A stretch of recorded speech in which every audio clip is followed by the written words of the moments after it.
Welcome to the Success Sculpting Show with Stephen Pierce, bringing you the right information right now to sculpt a more meaningful and memorable life of success. Join us each week to discover gems to help you grow your mental toughness, expand your will to win, and multiply your results. It's never been easier to learn what to do and how to do it to succeed at what you choose to do. This is truly an experience you won't find anywhere else. Now, here's your host, the Success Sculptor himself, Stephen Pierce. Hey. Yes, it's Stephen Pierce, and I want to welcome you to episode 7 of the Success Sculpting Show with Stephen Pierce. And today we will be talking about finally overcoming obstacles, how to overcome obstacles and not be overcome by obstacles. Booker T. Washington once stated that success is to be measured not so much by the position that one has reached in life as by the obstacles which he has overcome. And I'm sure it's fair to say that which she has overcome. Now listen, wherever you are in your life right now, you arrived on the wave of obstacles. Listen, it was not smooth pavement to get to where it is you are right now. Now, listen, whether you like where you are right now or not, sometimes today's obstacles tend to overshadow the obstacles that we overcame yesterday. And the reason that could be a potential problem is because it took strength to overcome the obstacles that you overcame to get to where it is you are right now. But yes, sometimes in the moment we can feel weak in the face of our obstacles. I remember, listen, there's so many different obstacles, and we all have our war stories. And I'm sure if we were sitting around a bonfire, we would have tons of stuff that we can be sharing. Rather, there are obstacles that you overcame as an individual or obstacles that had to be overcome as a country, be it the 1930s or be it even today's economic environment. We all have obstacles, and it doesn't seem like they go away regardless of what the global economy may be doing or what season it is in the year, be it winter, spring, summer, and fall. And rather they're man-made obstacles, meaning we did certain things ourselves. It's like, oh man, how did I get myself in this position? I wasn't thinking, or we made some bad decisions. Or it seems like, hey, you found yourself in a pretty bad position because of some decisions that other people made that you were connected with. I remember when I was young, I was a really, really big knucklehead, and I certainly presented my family with quite a few obstacles. I remember one of the obstacles I presented them with was getting evicted. And they got evicted because I remember we lived in Maryland and we lived in this apartment complex, and we got into this huge fight. Me and some friends got into this huge fight with the lifeguards at the pool of the complex. And I mean, it got pretty nasty. And we all scattered, when the police came, we all scattered, but I forgot my pool pass. And with my pool pass, they were able to identify me as one of the guys, and they didn't deal with me and me alone. They issued my entire family an eviction notice, and we ended up having to move out, pretty much spur of the moment, and ended up in my grandmother's basement trying to pretty much regroup. Now, my mom and my dad and my family, they didn't ask for that. I put that on them. And I don't know how they ultimately handled it. I remember I used to play trumpet in high school. For the time that I was in high school, that's an obstacle of another story, but I don't play trumpet anymore. So there's a lot of different things that, as a result of that, they tend to just disappear. So there's certain things that we can do, and we need to think about things more holistically as opposed to myopically. And what I mean by that is how our decisions tend to impact, affect, and infect those that are around us. If somebody does something and they end up getting sick, and your family. Now, they may be the one that could be physically ill, and it could be a life-threatening illness.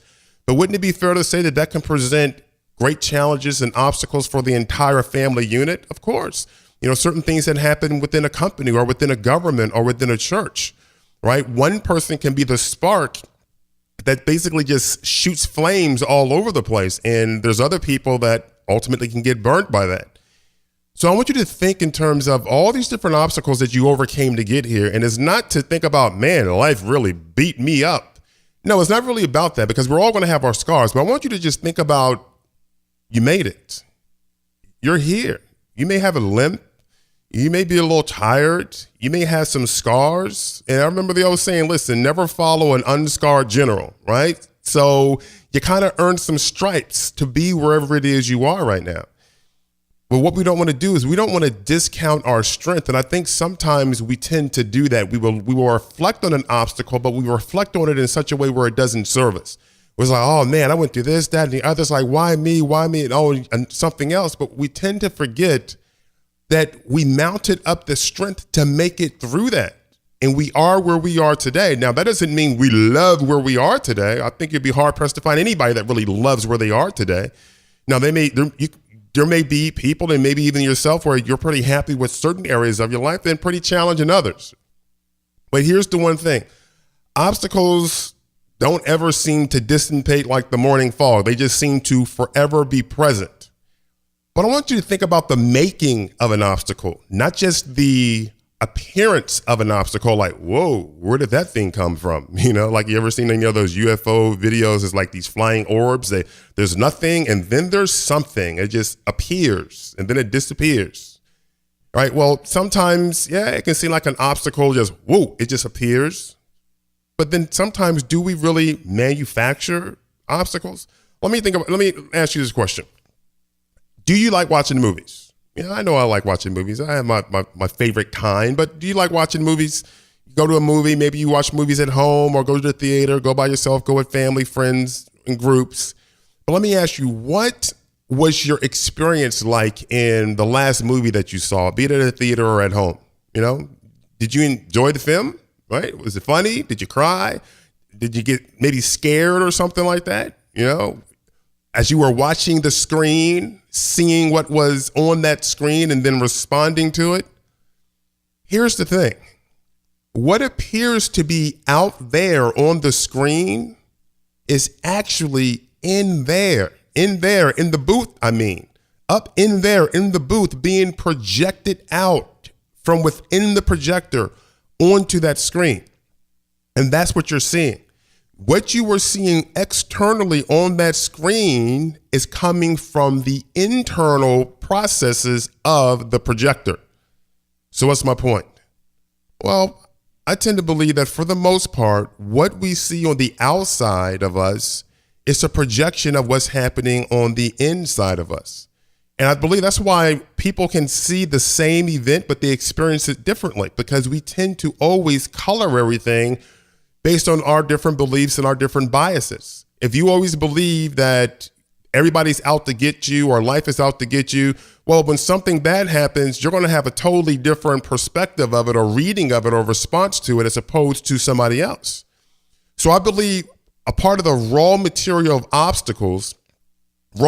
obstacles is that what we are seeing on the outside is not the real obstacle. It's how we are seeing it and processing it on the inside. I mean, case in point, and I say this many times, that's why you can have multiple people looking to do something like, for example, start a business, and in all the groups are not experiencing any level of success. And one group can be like, this isn't going to work. And then they bail out. But yet another group can say, this hasn't worked yet. Let's do something different. Yet it's still the same experience, but it's processed differently, right? We process information differently. What do you think phobias are really all about? Are they real? Yeah, they're real, but isn't it really about what we're internally processing? You have one person, they'll go pick up a snake, poisonous or not. That's their choice. You have some people, they can't even stand to see a picture of a snake. Now, is it the snake itself? Right? Or is it how it's being processed in their mind? It can be the same thing with spiders. What's that? Arachnophobia. Right? Certain phobias. Like one of my huge phobias was fear of flying. It's like, heck, you know, and for those that know me, you know, I've spoken in terms of live audiences to over 1 million people in total over 10 plus years.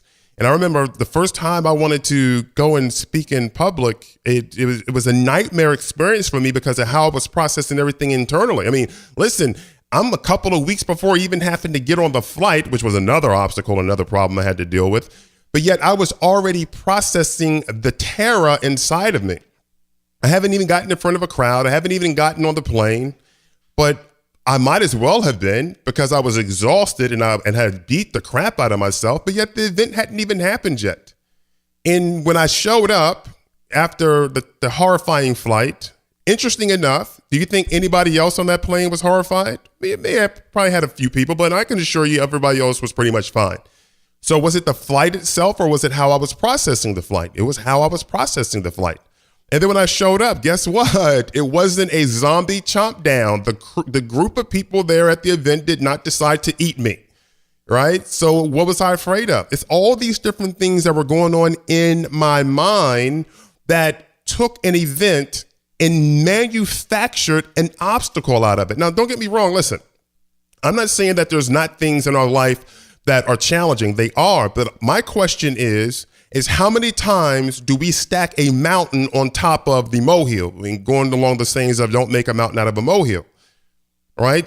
Wouldn't it be fair to say that, I mean, think about this, for example, you can have something that's really, really small, right? If you put it under a magnifying glass, is it going to reduce its size or increase its size? It's going to increase its size, even though it's small. And I think what we tend to do is we tend to blow helium into these obstacles, and they get bigger and bigger because we tend to look at them myopically. Think about this, for example. You can have some pain, a painful experience. Do you think the pain will increase or decrease if you start to focus more and more on that pain? It's going to increase. No different than putting a magnifying glass on something that's small. Because we're looking at it myopically and isolating it from everything else, it tends to get bigger. Now, let me ask you, if that gets bigger, don't you think at the same time you are magnifying that event or you're magnifying that thing, you're also increasing and magnifying the pain that goes along with it? Of course we are. So one of the things we want to make sure that we're controlling is our perspective of all these different things that are going on in terms of the obstacles. And we want to make sure that we are separating what is pretty much just out there that is versus what we are doing to color it and to expand it and to morph it into something that is much bigger than what it really has to be. Okay? But there's really 5 internal obstacles. If our internal processes have something to do with what's going on the outside, what are those internal processes that tend to color what it is we're seeing? Or should I say, it makes what could be a challenge on the outside into what can become what seems to be an obstacle that cannot be overcome, which I believe most obstacles, if not all obstacles, can be overcome. Well, let me give you these. So you may want to write these down. One of them, one of the first ones is worry, right? Like uncertainty about your future, right? How many people feel as if, hey, tomorrow's an obstacle? Why? Because they're so uncertain about what's going to happen tomorrow that they're staying up late at night worried about it. And here's the interesting thing. Can you do anything about tomorrow before it arrives in terms of controlling it? No, we can't control it. But let me ask you something. How will worrying in the moment influence tomorrow? See, there's the power. The power is in the present right now, where we can do something to have some level of influence on tomorrow. Because we can't control tomorrow, but we can influence it based on what it is we're doing. But I can tell you right now, worry has never been an effective strategy for much of anything. So by worrying, are we not creating a bigger emotional obstacle to overcome? Absolutely. Tomorrow is just a blank canvas. But if we just start splattering it with paints of worry, we have now distorted a future, and it's our distortion, but yet the very distortion that we have created about tomorrow is infecting us in a negative way emotionally here today in the terms of worry. Now, the second thing is depression, right? And what I believe depression is, and I'm not talking about clinical depression, right? I'm talking about the kind of depression that's like self-induced, which is what the large majority of us tend to do. Depression is when we're not in agreement with what has happened or is happening, and we're upset about it. We don't agree with what's happening, and we don't feel as if there's anything we can do about it. So we tend to get depressed. And if we understand our history, the path that we traveled, no matter how beat up and bruised we may have been, there's always victories on all of our paths if we were to look at it. Sure, I can look at my past and look at how it was littered with errors and mistakes and bad judgment, bad relationships, wasted time, wasted money. Hey, listen, it could look like a wasteland for sure, and I'm sure yours may look the same way. But if we look at our path in the past in a way to serve us, because we want to find strength from it, we can find all the different victories. You may even find pockets of depression or a whole lot of potholes of depression, but you overcame them, right? So we don't want to look at the things that act as weights, right? Where they weigh us down, or those things that depress us. And listen, not being in agreement with what has happened or is happening doesn't change what has happened or what's happening. What happens is you tend to waste good energy by burning it up with depression, and maybe you even stack some worry on top of it. So what happens is that depression creates yet another obstacle, which is an internal obstacle, but is projected on the outside. Because what happens? You look at something and it gets you depressed. You're looking at something and it's making you depressed. Now, is it really that thing making you depressed? No, it's how we're processing the thing based on everything that we've decided about it. All right. Now, the third thing is fear. And I believe that fear is a lost obsession, meaning, and I was talking about lost obsession, like I was obsessed with the TV show Lost. I ain't talking about that. I'm talking about where there's this really unhealthy obsession with loss. So you don't want to do anything because, oh my gosh, what if it doesn't work? And you lose time, you lose money, you lose relationship, or you lose whatever it is you have on your list of things that you're afraid of losing. Well, it's that obsession with losing stuff that induces this fear. But if we lose that obsession of loss, it's like it doesn't matter, because here's the thing, at the end of the day, we're all going to lose it all anyway. So you might as well just play the game of life full freaking out. Because here's the deal. No matter if you decide to play it safe or you just go hardcore, you're going to lose something one way or the other. Think about this for a minute. Either you're going to lose your fears and live your life, or you're going to lose your life because of your fears. One way or another, we must decide what we're going to lose, because something is going to be lost. But if we're always obsessed with, oh my gosh, I don't want to lose this time, I don't want to lose this money, I don't want to lose this energy, I don't want to lose this relationship, then you pretty much you're putting yourself into a straitjacket. Can you imagine? The stock market would be immobilized if everybody that was afraid of losing money on a trade didn't put money onto a trade. Because you and I both know the duality of life is that whenever you want to win, you're always at risk of losing. There's just no way to have one without the other. I think it's an unrealistic expectation of life, or any opportunity, be it business or school or taking a test, you name it. Going forward and winning is knowing that there's always a risk of loss, but we don't become obsessed with the loss that we're so afraid that we don't do anything. What we do is we think about, well, how do I increase the probabilities that I'm going to win? Because losing is always a possibility. And winning is a possibility. But let me tell you something. We need to check this at the door. Whatever it is you want to succeed at has nothing to do with, is it possible for you?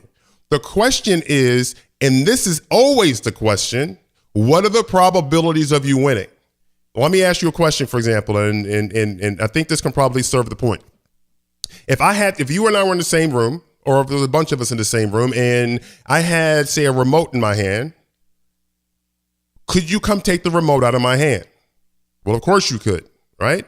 Absolutely. You can come and you can take it out of my hand. You can run over, crawl over, walk over, bicycle over, get on somebody else's back. It doesn't matter. You can come take it out of my hand. Well, let me ask you this. What are the probabilities of you taking that out of my hand if you don't move? The probabilities are 0. Now, what happens to the possibilities? Nothing. The possibilities is still 100%. You're not moving to come take it out my hand has not altered possibilities at all. What it's done is it altered the probabilities. It moved the probabilities from 100% to 0 because you decided not to move. And that's a very important point, because this whole thing of fear of loss, or this fear or whatever it is, what we want to do is we want to look at what can we control? What can we influence? See, your possibilities to succeed at something is not anything that you can really impact or influence, because our possibilities are our possibilities. What we do is we look at what it is we can influence and control, which are the probabilities. For example, if you want to take a test, right, and to get a degree or whatever it is you wanted to get, is it possible for you to pass the test?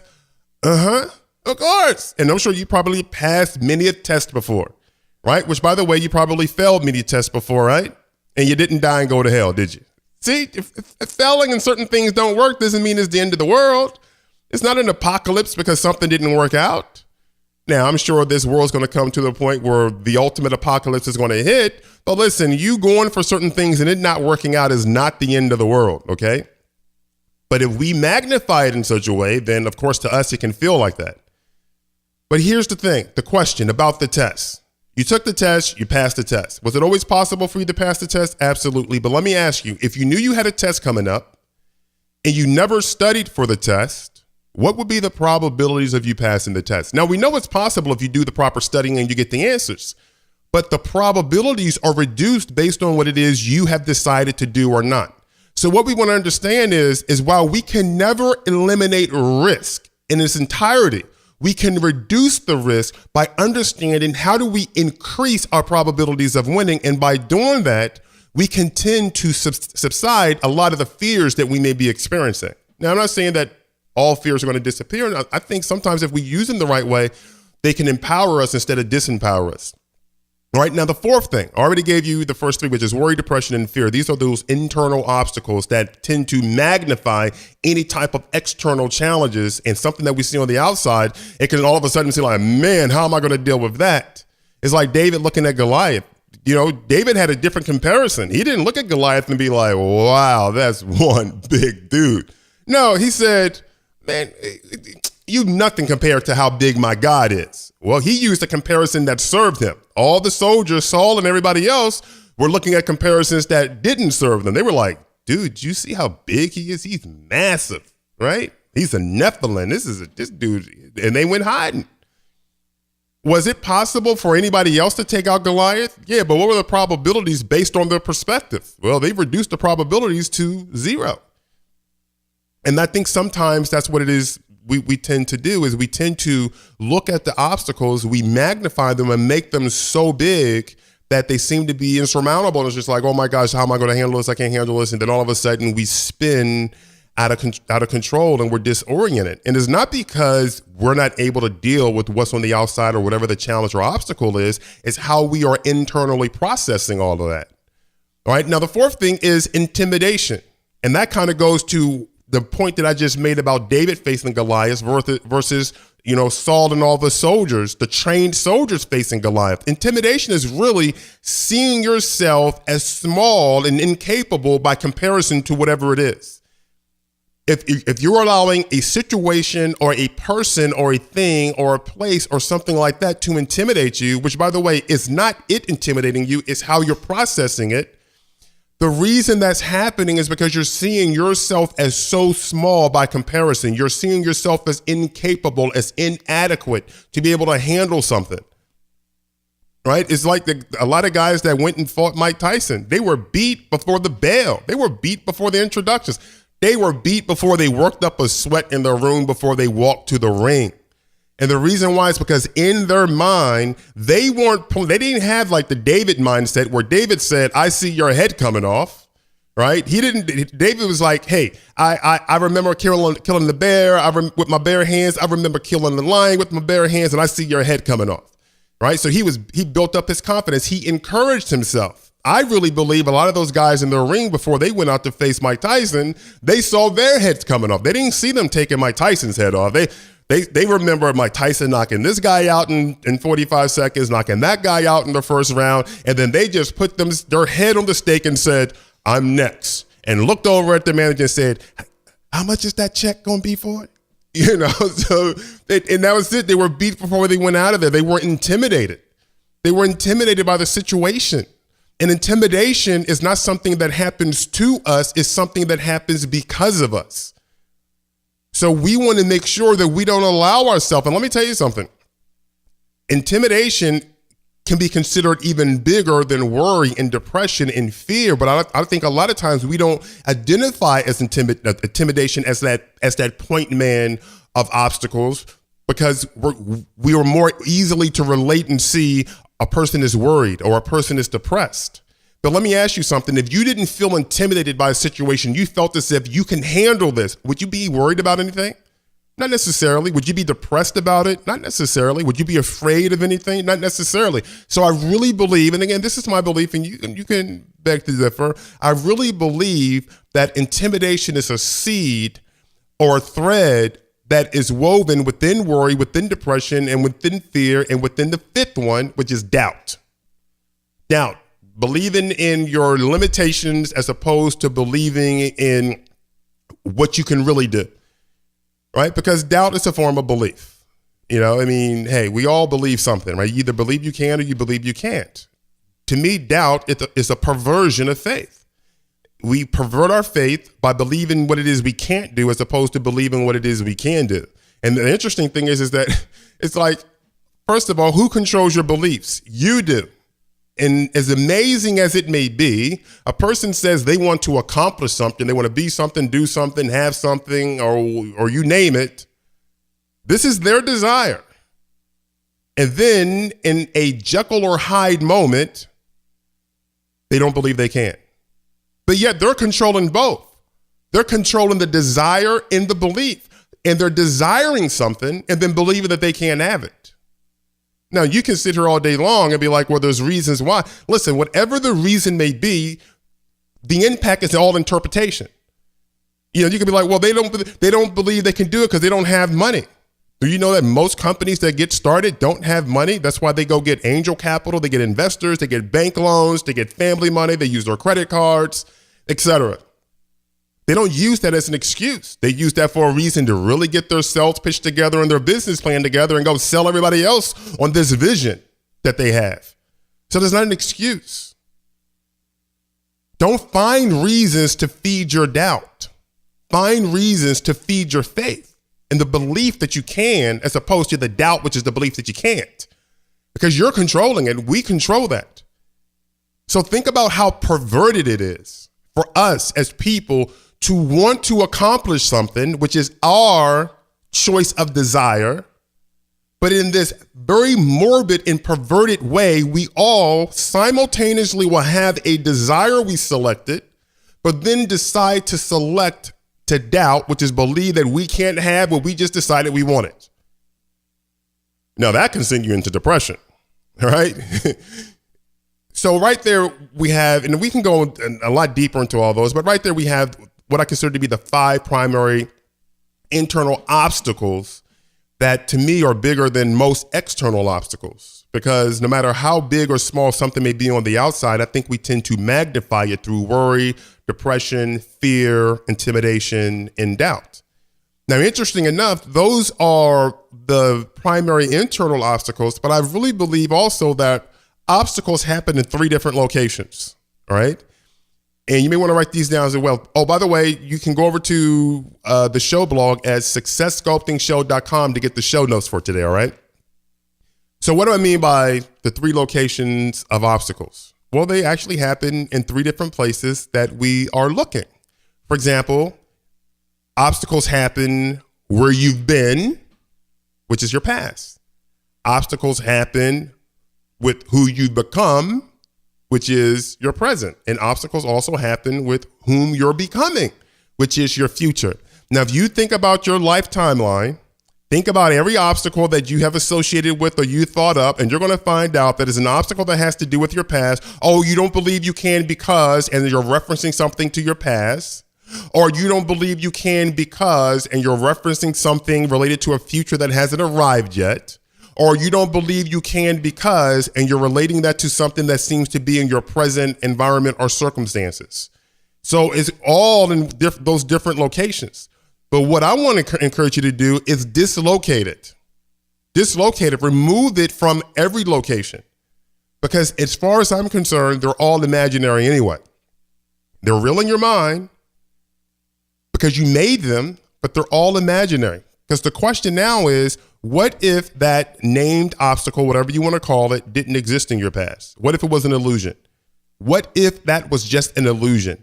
Meaning you airbrush that into your mind and you can just as quickly airbrush it out.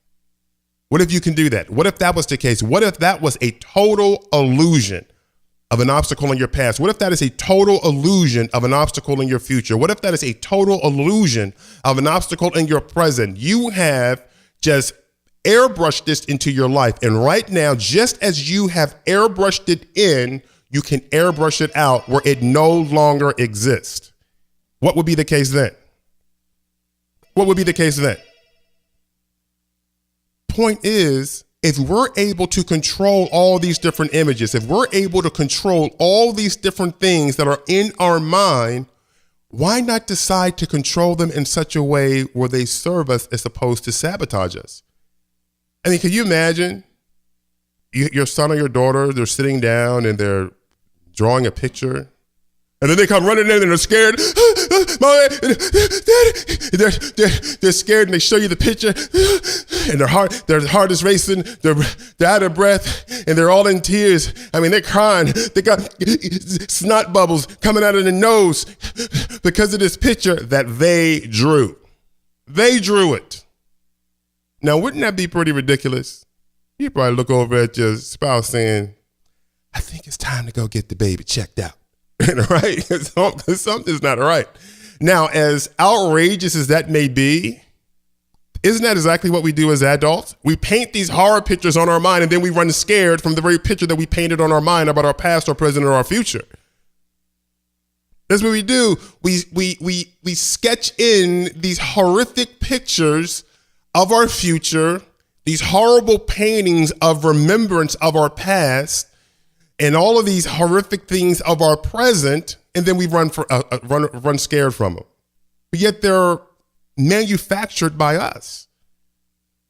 So what you want to understand is, listen, you have the ability to decide how you remember your past, how you foresee your future, and how you experience your present. Do it in such a way that it presents opportunities for you and not creates unnecessary obstacles. And that will help us to, one, make progress that we can all be proud of in our lives, and be able to get more in touch with our purpose as opposed to in touch with our pain. And what I mean by that is that we're so connected with all these different obstacles. We go through this life of pain and pain and pain and pain and pain. And we need to kind of disconnect from that so we can get connected with what we feel as if our purpose is and draw strength from that. And from that, we can really dig in deep and be able to push through whatever it is we need to push through to accomplish whatever it is we decide that we want to accomplish. Right? So that brings me to the wrestling match that I think a lot of us have, because we'll look at our past, we'll look at our future, and we'll look at our present, and we do two different things. I call these the wrestling matches. We resist reality and we fight the facts. But here's the interesting thing. When it comes to resisting reality and fighting the facts, many times we don't even stop and question, is that real reality? And are those really the facts? And if it is a fact, does that fact mean that it's prophetic for our future? For example, it may be a fact that in your past, something failed, it didn't work. It's not a prophecy for your future. Now, somebody around you can be like, that's not going to work. That's not a fact, that's an opinion. But if you're interpreting that as a fact, how do you think that's going to impact you? Right? So what we want to make sure is that we detox ourselves from these misconceptions and these delusions that it is we have about what's going on around us, as well as what's going on inside of us. Everybody has the right to their opinion. And you got to remember, unless it is documented in the archives of history, like yesterday was whatever the date is, like I'm recording this here on Thursday. So yesterday was Wednesday. That is an absolute fact. Okay, it's a fact. Fine. It has no impact on today being Thursday, other than the fact that we know that after Wednesday comes Thursday. But that's a fact. It's in the past. So there's certain things that we can know that is factual. Now, tomorrow, obviously, is going to be Friday. Now, here's the thing. Oh, tomorrow's not going to be a good day. Or tomorrow's going to be an awesome day. Are those facts? No, they're opinions and best guesses. Now, because you can decide to have your own opinion and your best guess about what the next day is going to be, why don't you just pick one that's going to serve you as opposed to one that's going to sabotage you? And certainly if somebody's going to come around you and say, oh, that's going to be a horrible day, don't take that as fact for yourself and then live through it. All right. So what you want to understand is we want to separate facts from fiction. All right. And make sure that we are not interpreting even our own opinions as being fact. Because if a person is doing something, for example, let's just say you're working with a new piece of software or something. It's like, oh my gosh, I can't get this. Well, for one, that's your opinion that you can't get it. But if you allow even your own opinion to become a fact, you're going to give up on the software. You're going to give up on the business. You're going to give up on the relationship. You're going to give up on whatever it is you sat down or you committed yourself to doing because you gave yourself this idea that it's too difficult, it's too hard, you can't do it.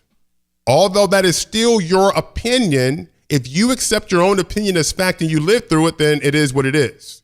It does not change the fact that you could actually do it, right? Are you following me? And this is tricky ground because we live through all of these different interpretations. And if we are not properly interpreting them, let me give you an example. I remember I used to do a lot of traveling internationally and speaking. I remember the very first time I went to Shanghai, China, and it was a rather culture shock for me. I went up to the desk to check into the hotel. It was really, really late at night. And I went to the desk to check in and I started speaking. And the lady that was at the desk did not understand English. And I mean, she kind of wrote down, but she didn't understand English. So me and my brilliant mind, I decided to speak English slowly, thinking that slower English can be better understood. No, she didn't understand slow English. She didn't understand the fast English. So they went and they got somebody that understood English. The bottom line is we had a communication problem, right? And my question for you is, are you having a communication problem with fact and fiction? What you're communicating to yourself and accepting as a fact. Are you allowing people's opinions and even your own opinions about today and tomorrow being accepted as fact that's governing your life? Or facts from your past governing today and being projected as government for tomorrow? We have to be very careful of that because something so small has such a huge impact on how we go about living our lives. And what I mean by resisting reality is, hey, you know what? It is where it is. It is what it is. You know, because sometimes we'll get into these arguments even with ourselves and we'll be like, it shouldn't be this way. Well, it is. You know, so resisting reality or what the situation is doesn't change the situation.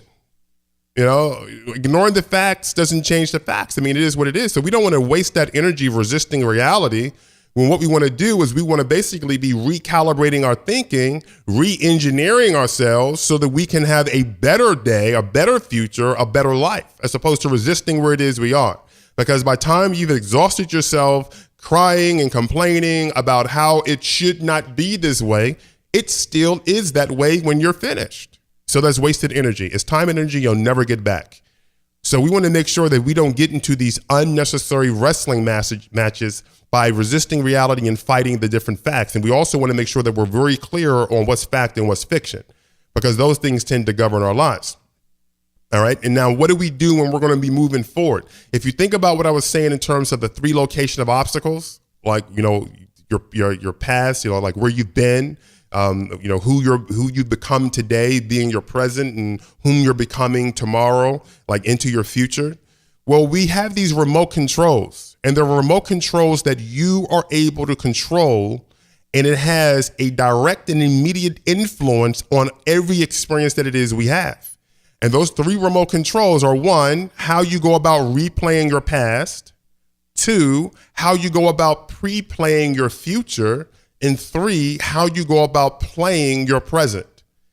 Replaying your past is basically, how do you remember your past? Do you remember it? Oh my gosh, it was a prison, it was hell, it was on, you know, all these different things that don't really serve you all that well? Or do you extract the juice from that? You extract the nuggets from that. You extract everything from it that shows you that you are smart, you are capable, you are a fighter, you are a warrior, you are strong, you can bounce back, you do have that intestinal fortitude, you are resilient, you can learn new things. Yeah, of course, every single one of us can find the dirt and the feces, if you will, of the past.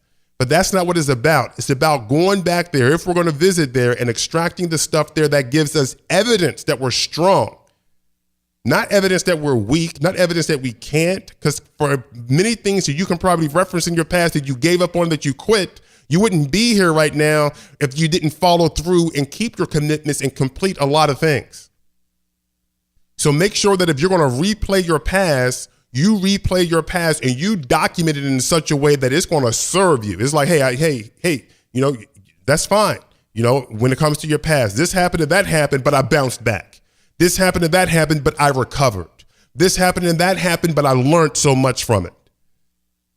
Right? You know, it's like I was saying in episode 6, you know, a fighter that gets knocked down, hey, he get up and win. He's not like, man, how did I get knocked down like that? No, he's like, did you see me get up? Did you see me get up? And after about 5 minutes, he was looking for his jaw after I got up, you know. He can't count as many teeth now because I got up, right? So listen, of course you failed. You had all these different things in the past that didn't work out, but replay your past in such a way that it serves you. And how you're pre-playing your future. You know, projecting your future, you know, prophesying, for lack of a better phrase, of your future, you know, seeing into what's to come.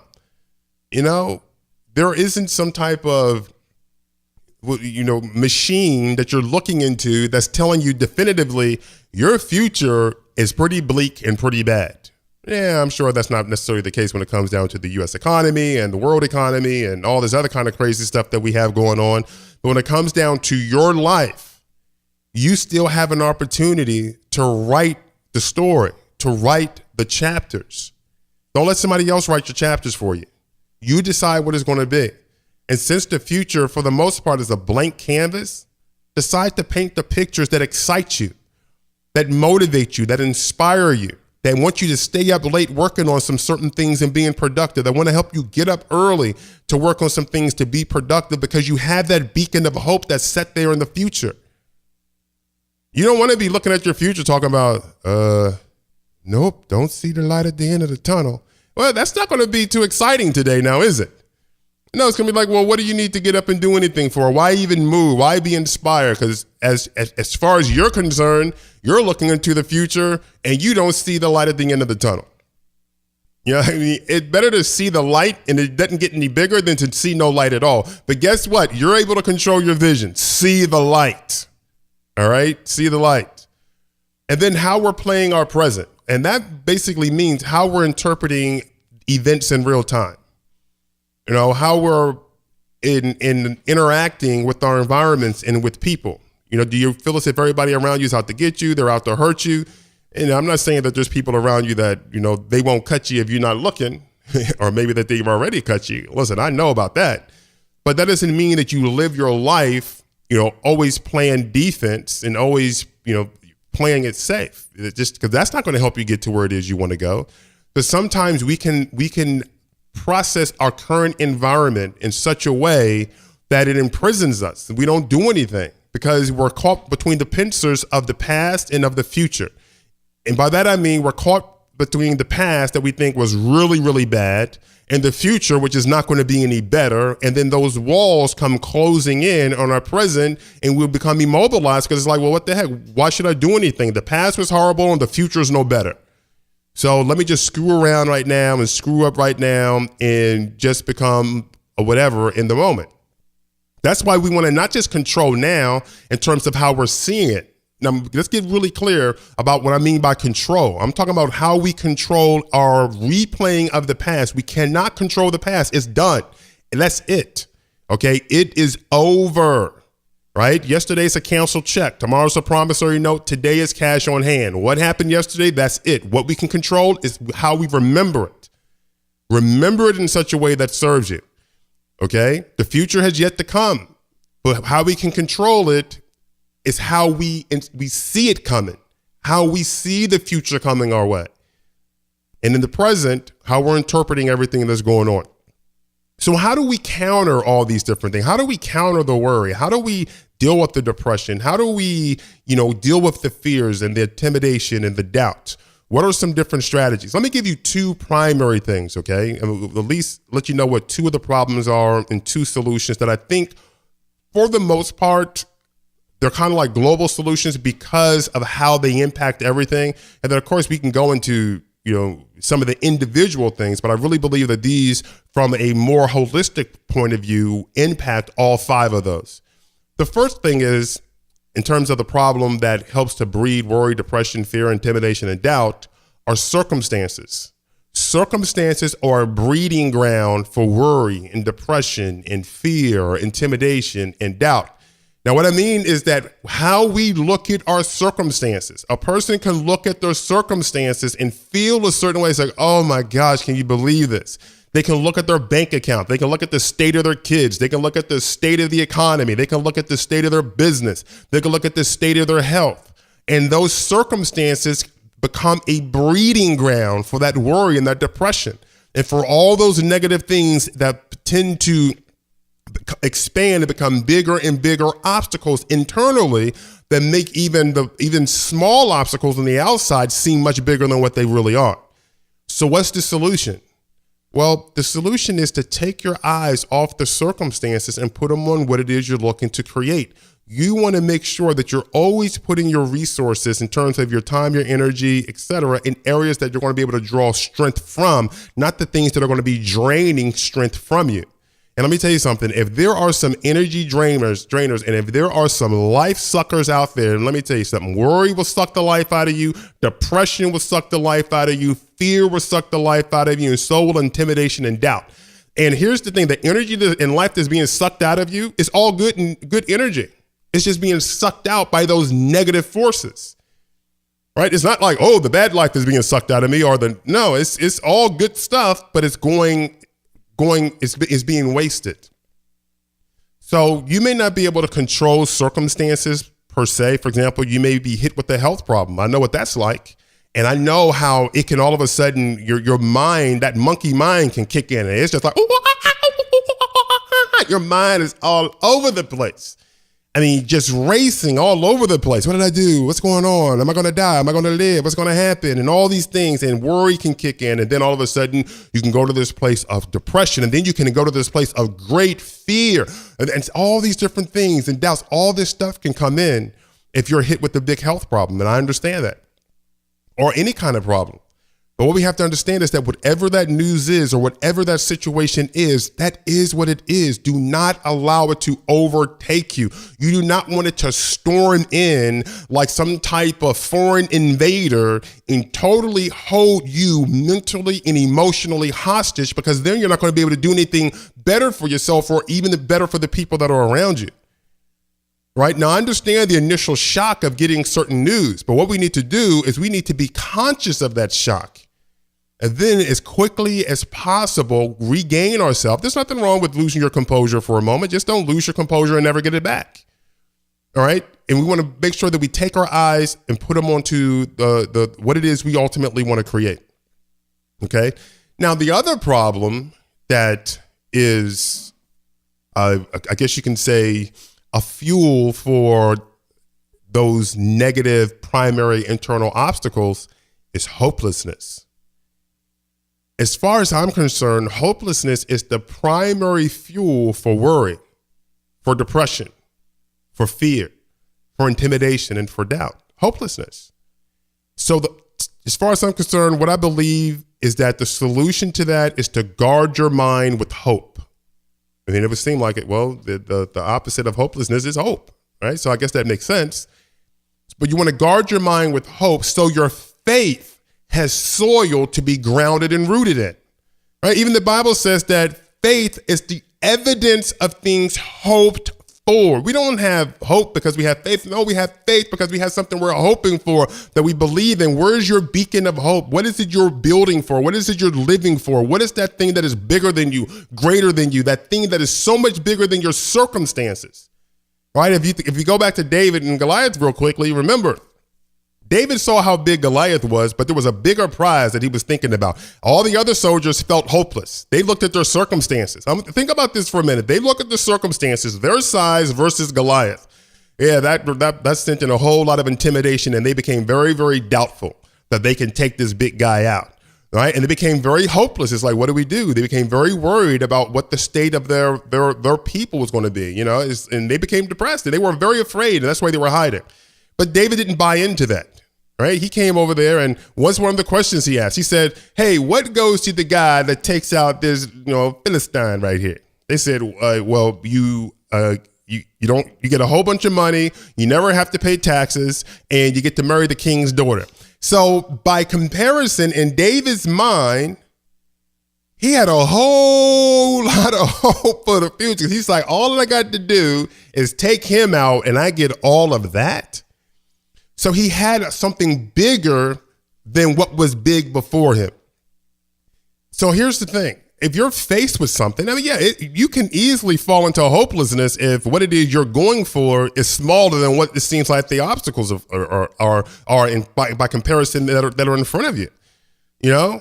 It's like, hey, in your mind, in your life, what have you set up as the grand scheme of your life, the grand plan, what you're ultimately going for, what you're ultimately living for? And obviously it has to be bigger than your own pocketbook and your own wallet and your own bank account.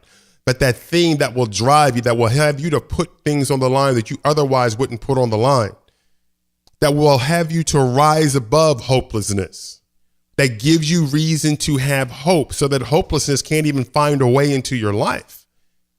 And because you have that hope, you have the faith that even if you don't have all the answers in the moment, you have the faith that it's going to all be worked out. You may not have all the answers. You may not know all the solutions. Certainly, you're not going to know all the challenges and problems that lay ahead of you because you won't find them until you arrive. But you have that hope and you have that faith because of what it is you're shooting for. And the primary point that I'm looking to make here is that many of us spend so much time becoming obsessed with the obstacles that we lose sight of the opportunities. We are stricken down, if you will, by how heavy the weight of the obstacles look, that we are never really lifted up by how glorious the opportunities are and what the big payoff is going to be and what it's going to really mean to us and the people that we love and the lives that we're going to be able to impact by overcoming those obstacles. See, here's the thing. You are obsessed with one or two things. You are either obsessed with the obstacles or you're obsessed with the opportunity. One of those things are going to be driving you. And if we're overcome with worry and fear and depression and intimidation and doubt, chances are there's an obsession with the obstacles, not a healthy obsession with the opportunities. So let me give you 5 quick steps out of this straitjacket, if you will, of obstacles. The first thing is, don't just define the problem. Discover the solution and the opportunity. Don't just define the problem. Discover the solution and the opportunity. For example, look, the problem is raining outside.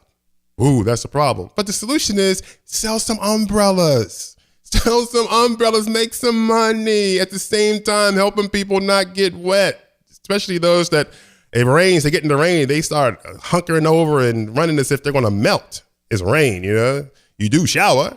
Have you ever seen people out there in the rain? It's like, why they acting like they're going to get a rash? It's rain, man. But anyway, bottom line is, it's raining. Well, you know what? Sell some umbrellas. So that's it. I mean, I know it may be an overly simplistic example, but that's the point. Don't just define the problem. Discover what the solution and the opportunity is as well.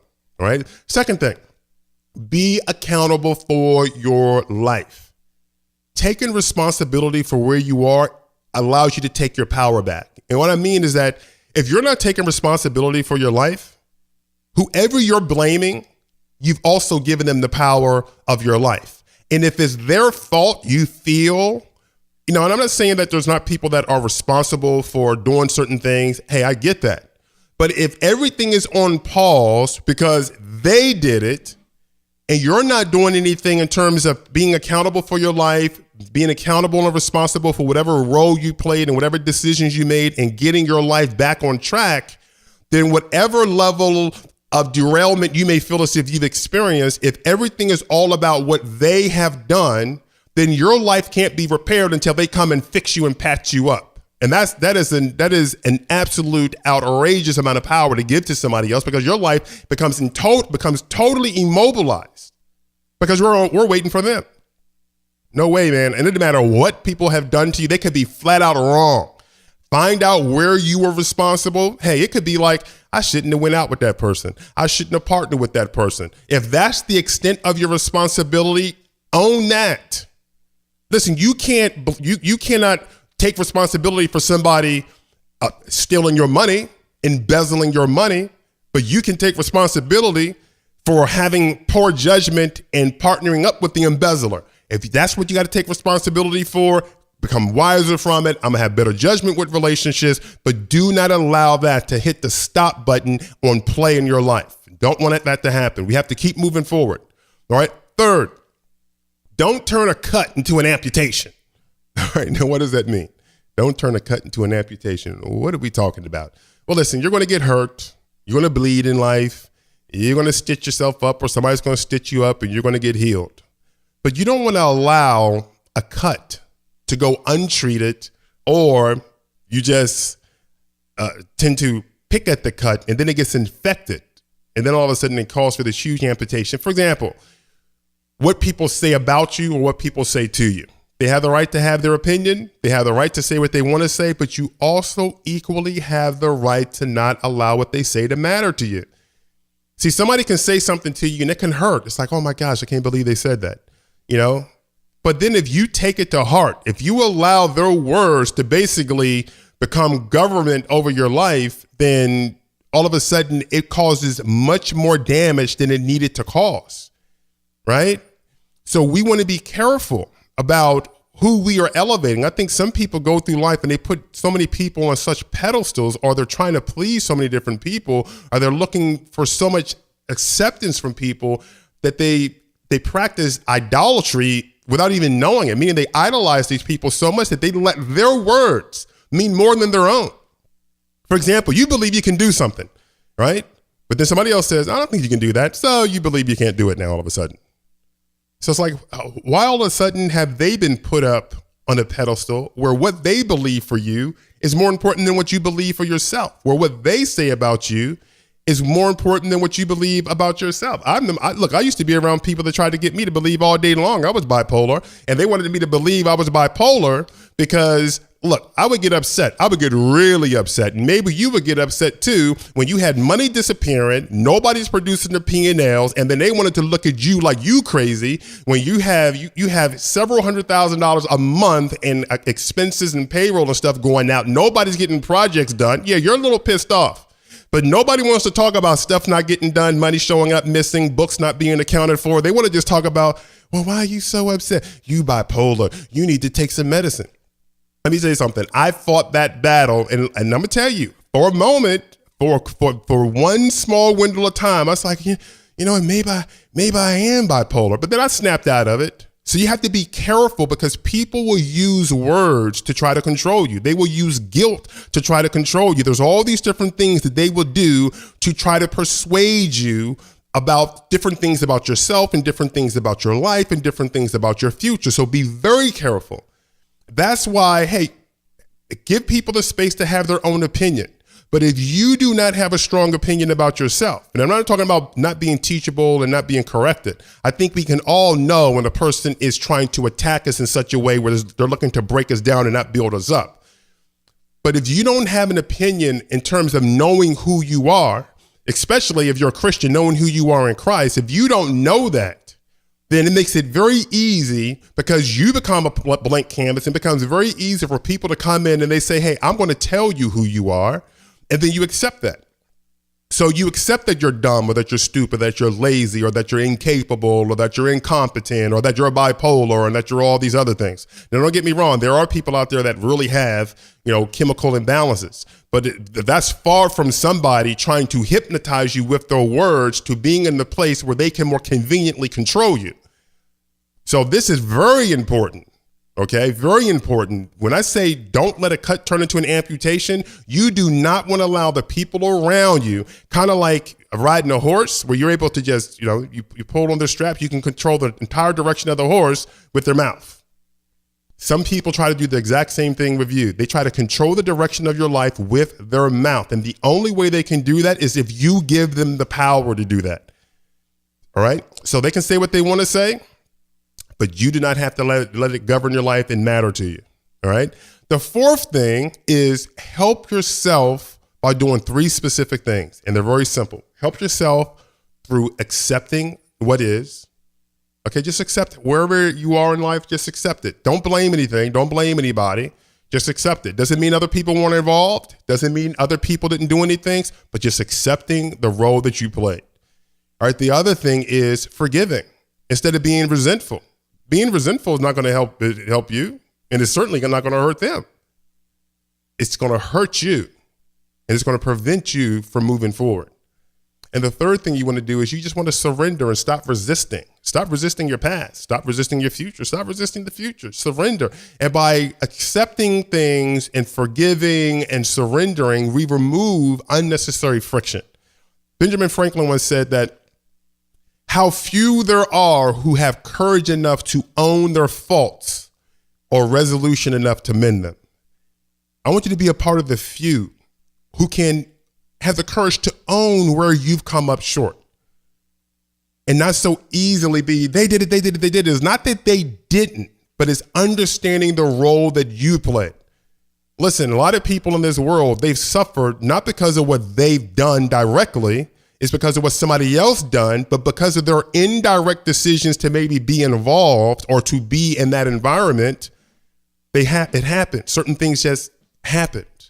So what we want to do is we want to be able to own our roles instead of shun our responsibility and disown it because we're weighing responsibility. So it's like, well, you know what? 90% of it was them, so it's their fault. I don't care if it's 99%. You own that 1% because that's where you're going to be able to keep your power. That's where you're going to be able to keep your dignity. That's where you can keep your character in check. That's where you can continue to grow because regardless of how big or small it is, you are willing to to accept responsibility for it and accept it and stop blaming and forgive yourself.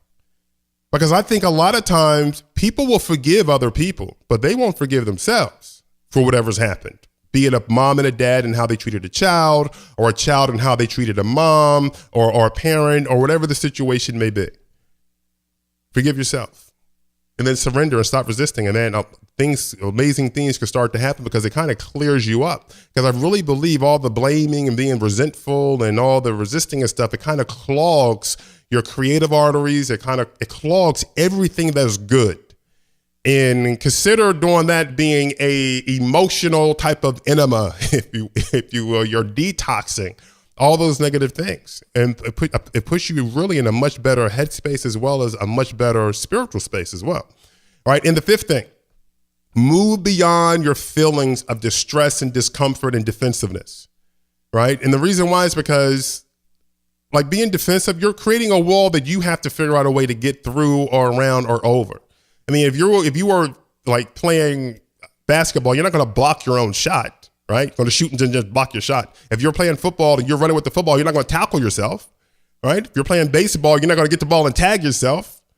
Or any kind of athletic sport, volleyball, soccer, you name it, you're not going to go score for your opponent. Or let's just say you wanted to get across these really raging waters and there's a bridge. You're not going to blow up the bridge so that you can't cross over.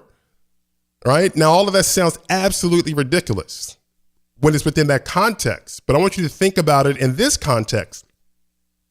When you're doing all these different things to yourself, you're being defensive, you're doubting what's possible for yourself, you're allowing yourself to be intimidated. What you're really doing is you're tackling yourself. You are tagging yourself out. You're blowing up your bridges to your own future. Because we're doing this to ourselves, and we don't want to do that. We don't. And I know we live in a world where we're interacting with people and environments, but let me give you a clue here, okay? Because I learned this not too long ago. I guess it's all relative. I guess I learned it a long time ago, but I was reminded of it in more recent days, if you will. And it's a lesson that you probably know, but it's not one that I think we tend to live with all the time because it can be easy to forget. But the bottom line is this, is not what other people have done, is what we have done in reaction to other people. And man, you may want to write that one down. It's not what other people have done. It is what we have done in reaction to other people. And let me tell you something, right there is the difference between blaming somebody else for what it is they've done and taking responsibility and ownership of how we reacted and responded to what they've done. And it can be an individual, it can be a body of people, be it a court, a school, a board of directors, your boss, your spouse, your siblings, your peers. I mean, you name it. All right. You can't control what they've done, but you've controlled your reaction and your response to it. And the big thing, and remember this, is not what other people have done, is what we have done in reaction to those other people and what they've done. All right. So let me leave you with this as we get ready to wrap up episode 7 of the Success Sculpting Show. All right. All of us are part of what I consider to be a special ops team. All right. We all are part of a special ops team. What I mean is that you and I, all of us, have special opportunities. We all have special opportunities in our lifetime. But with that comes special opposition in the form of obstacles. That is one thing that we absolutely want to remember. Yeah, we have a life where we have great special opportunities. Absolutely. But we also have great special opposition in the form of obstacles. And for the real secret to finally overcoming obstacles is to realize that obstacles are like nails, they're like hammers, and like wood. They're the raw material for building the life that you desire. And to finally overcome obstacles, which is what this is about, how to finally overcome obstacles. To finally overcome obstacles is not about looking at how you avoid them. It's about looking at how you use them. Think about that. We go through life trying to avoid obstacles, trying to avoid these different mistakes, trying to avoid errors. And many great things in this life has been, created because of mistakes. Great lessons are learned because of mistakes. You don't know what's wrong until you make a mistake. You can't become strong until you make a mistake. So the question isn't how really do we avoid any of this stuff, it's how we use all of this stuff. And I would love to hear back from you. You can give me a call here on the voicemail line. You can talk back to me here on the show blog, but I would love to hear from you on today's episode of how to overcome obstacles. This is episode 7 of the Success Sculpting Show, and I hope you come back and join us for episode 8 of the Success Sculpting Show. And until then, God bless you and yours. Thanks for listening to the Success Sculpting Show with Stephen Pierce. If you like what you just heard, we hope you'll pass along our web address, successsculptingshow.com, to your friends and colleagues. Be sure to check out our archives of previous podcasts and check the schedule to join us for our next live streaming Success Sculpting Show webcast. This has been a Success Sculpting Incorporated production. Join us next time for another edition of the Success Sculpting Show with Stephen Pierce, and tell your friends.